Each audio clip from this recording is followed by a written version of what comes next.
So again, here's where I'm coming from. When you talk about wins and losses, I want the exact same season from Jose Berrios. Okay. A lot to dissect there, Craig. I love Okay. the points you're making. I got to have you on with Joel to go toe to toe on Robbie Ray because that would just be fun to watch. Patreon.com/the Walk Off Podcast. $4 a month gets you in there. Okay, let's end with this then and get out of here because we're going long. High variance players. So I don't know if he came up with the term. I'm giving him credit anyways. Nick Ashburn, sportsnet.ca article Oh, on Nick's these awesome. We should give him credit. He's awesome. high variance players. These are guys with high ceilings, low floors. Best case scenario, MVP. Worst case scenario, devastating, sinking the team. Okay. Comes to mind, Jose Berrios. Comes to mind, Vladdy. What is the difference between his peak and his valley? Before I start listing too many names here, I want your names before I pollute your mind with ideas here. Just in terms of, we just talked wins and losses for the Blue Jays. You guaranteed they're making the playoffs in 2023.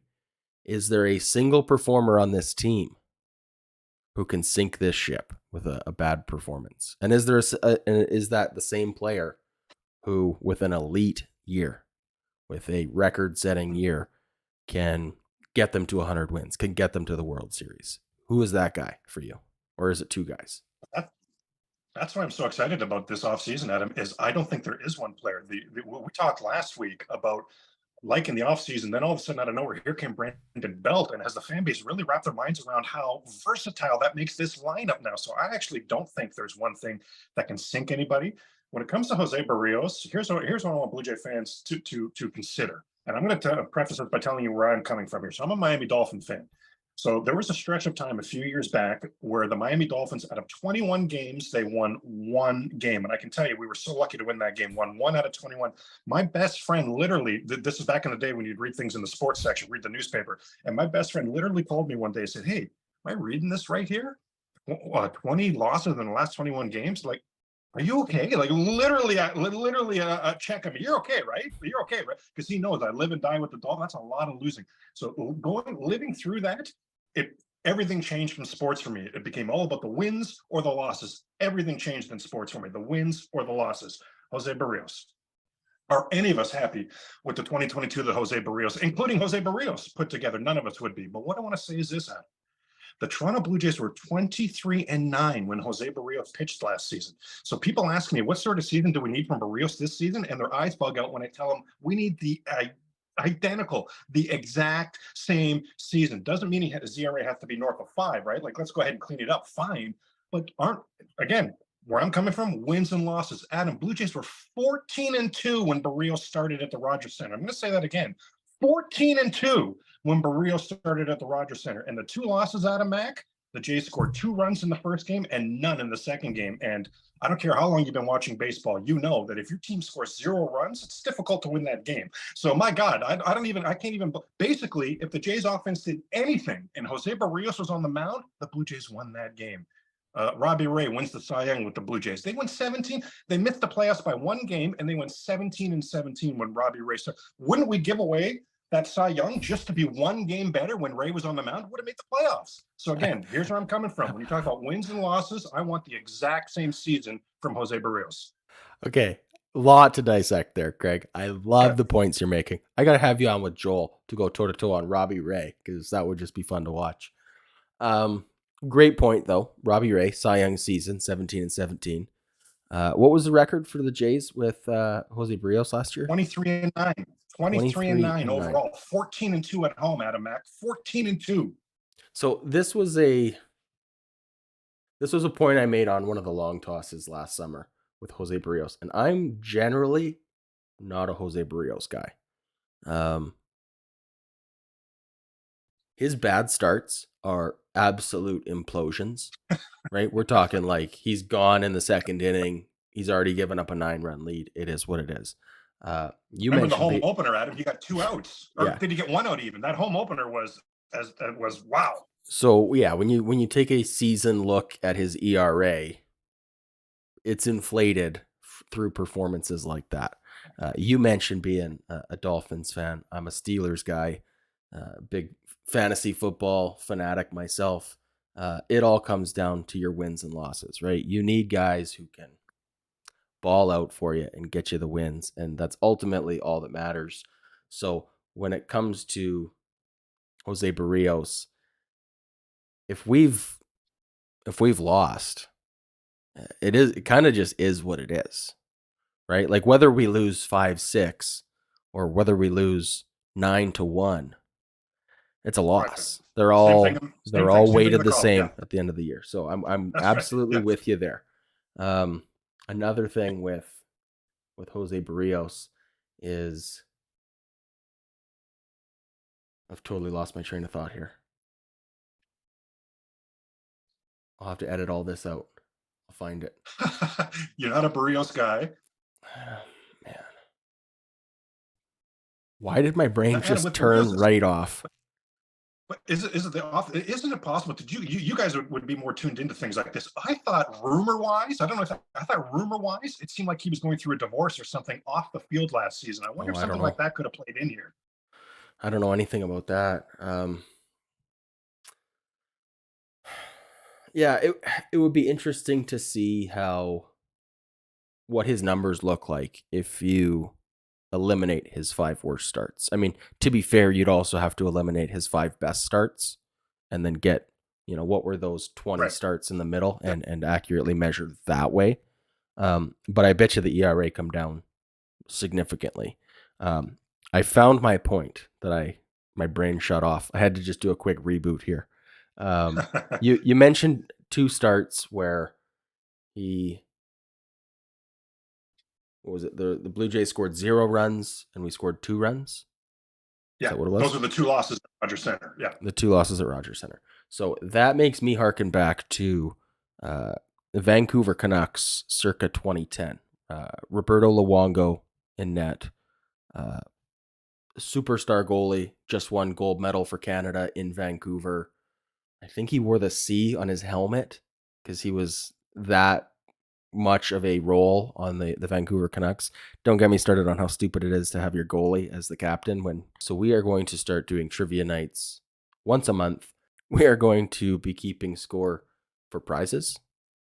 We're going to be keeping a 12-month running tally of the leaderboards as well. So by December, someone will have the 2023 walk-off trivia crown, Blue Jays jersey, potentially more. We'll see how the more Patreon members we get, the more money we have to spend on these prizes. The prize for tomorrow is going to be a New Era fitted baseball cap. If you haven't yet, join, because the longer you wait, the harder time you're going to have getting that year-end prize. I wonder if I can add to this here. So you guys are at 40 Patreon. How about this? If before it's go time tomorrow, if that's up to 50, I'll contribute a Ricky Tiedemann rookie card, 2 Ricky Tiedemann rookie cards. So the people who are 1 to 40 will be in that draw automatic. Remember, we got to get to 50 now. We got to get to 50 for this to unlock. So we get to 50 by the time it starts tomorrow. The 40 that were already Patreon members, we'll do 2 Ricky Tiedemann rookie cards in there, and we'll do a draw for those 10 or however many people it's going to be new as well. So up to 3 Ricky T rookie cards up for grabs. So help spread the word. All we need to do. That's so generous, it's not all Craig. we need to do, right, Adam? Because it's a climb, but Yeah. let's do that. Let's do that. We get up to 50 by the time tomorrow hits. And you know what? If that happens as well, okay, we better do something for the winner as well. Maybe a Manoa rookie card or a Ricky T for the winner tomorrow as well. But for all 4 of these cards, Adam, for it to be unlocked, all of that has to happen. We got to be at least 50. So all right, walk big off family. Got some work to do.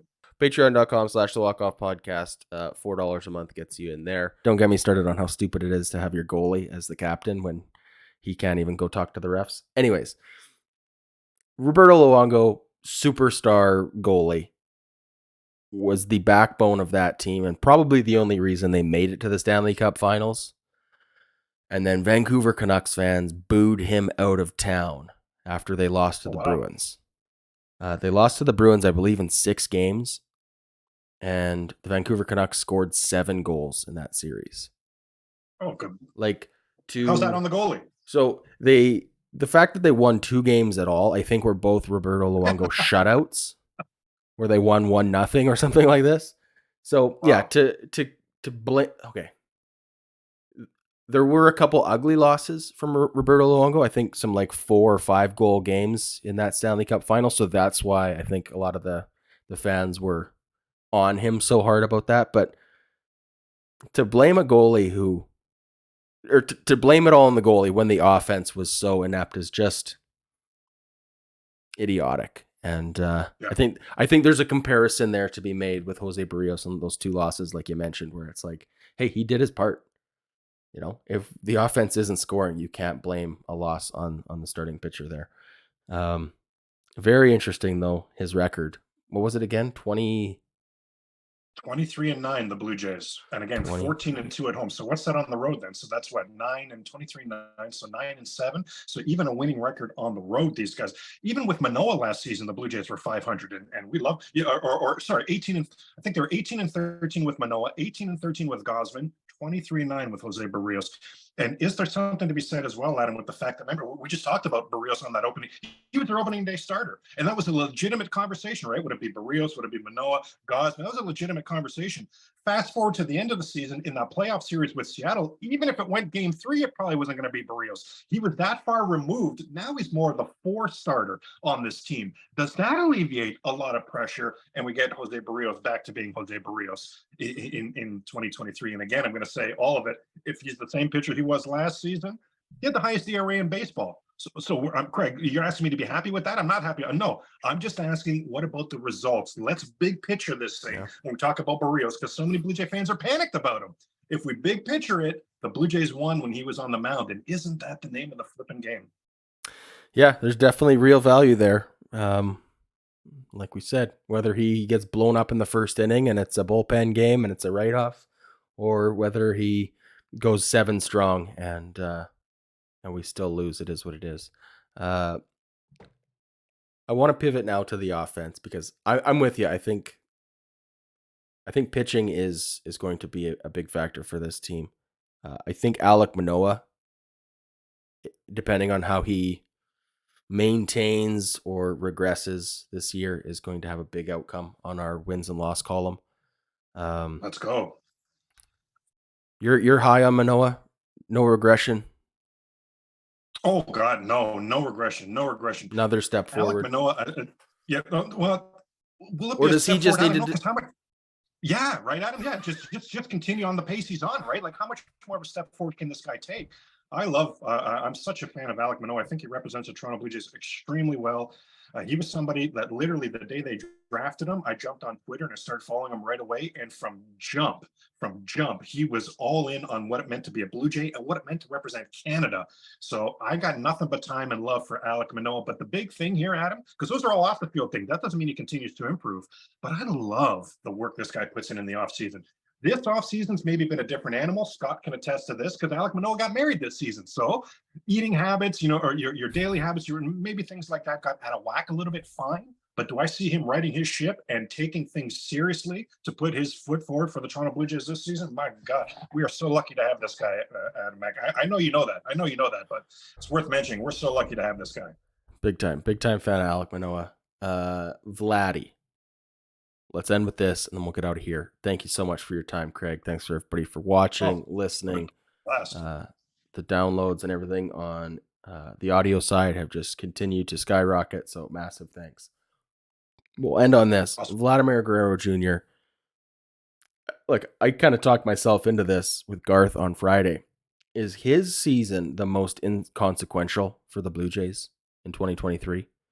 Is his floor inconsequential? Is his hear me out? His floor being what it is. Like I can't see a world where Vladdy has the kind of season that tanks this team. I can't fathom that. I can see him hitting 65 home runs, and I can see him hitting 35 home runs or any number in between. I can't see him hitting 11 home runs, barring injury. Right. As long as he's on the field, he is going to give you, Gold Glove caliber defense at first base for whatever that's worth. And, oh, by the way, probably worth a lot. And he's going to give you a batting average close to 300, right? High 280s, at least, as a floor, with 25 home runs is an absolute floor. How much does actually adding 40 home runs make a difference to this team? Like, I don't think it's that big of a deal. I feel like it's all icing on the cake. So we're definitely on different pages here. Wow, I'm definitely on the other side of that. I think Vladimir Guerrero Jr. is massively important to this team. I thought his 2022 was completely unacceptable. There was not one metric that was up to his standards last season. Not one. If you take your mind's eye back to last season, I think that Vlad came up in the biggest spots more than any other Blue Jay. And if we're having an open house conversation, let us down more often than not. So no, I'm on the complete different aspect there, Adam. I think Vlad's season is going to be massively important. He's going to be hitting in that 3 spot. The 3 spot, that's the RBI spot for a World Series contender. That's a very, very, very important spot. So I think Vlad has to be back to being Vlad. And when I say being Vlad, anything south of 300 is completely unacceptable for me for Vladimir Guerrero Jr. His potential is significantly higher than that. Any home, you said 25 home, man, something has gone wrong if we're only getting 25 home runs from Vladimir Guerrero Jr. His projections this season, I've seen 111 RBIs, which I think is hopefully low, because hopefully the Blue Jay offense is going to get him a lot more opportunities than that. But 39 home runs is the projection for him this season. I'm right there with that. No, Adam, we're going to be on different pages here. I think the 20, I don't know. I watched it with Garth too, and I don't remember him chiming in on this particular subject, so I don't know how he felt about it, but maybe I'm in the minority here, but I think the Blue Jays absolutely need to have a big season from Vladimir Guerrero Jr. Let me phrase it to you this way, okay? What do you think? Just give me the basic stats here. Is the floor for Vladdy in 2023? Not like what does he need to do? What do you think is realistically worst case scenario? Home runs and batting average. Let's just do that. We just saw it, 2022. Again, Adam, I don't think there was anything acceptable about his 2022 season. Double play machine, lost his launch angle, no clutch hits. His 2022 was completely unacceptable. And for a lot of players, they're sitting there right now. We talked about this last week. They're like, hey, Ma, look at these. Like, for a lot of players, his 2022 was eye pop emoji. For Vladimir Guerrero Jr., no, can't do it. So 32 home runs and a 270-ish batting average floor for Vladdy. They still make the playoffs, Adam. Don't get me wrong. That team still makes the playoffs, but we're talking big fish to fry here. We're talking a World Series contender. There's not going to be a World Series contender whose number 3 hitter is having an off year. Bryce Harper This didn't is have what an I off year mean, for though. Philly. This is what I mean is that even like the floor of Vladdy, we're still a 92 win playoff team. Totally agree. I totally agree with you on that, Adam. Totally agree on that. I guess that's the point I'm trying to make here. Okay. If he breaks Aaron Judge's AL home run record, whatever, if he hits 63 home runs, how much of an improvement is that? Well, you think we're 106 wins if Vladdy does that? Well, it's 100. That's a 100-win team if Vlad does that. Yeah, you're passing the Yankees, you're passing the Rays, you're winning the division if that's the case. I firmly believe that.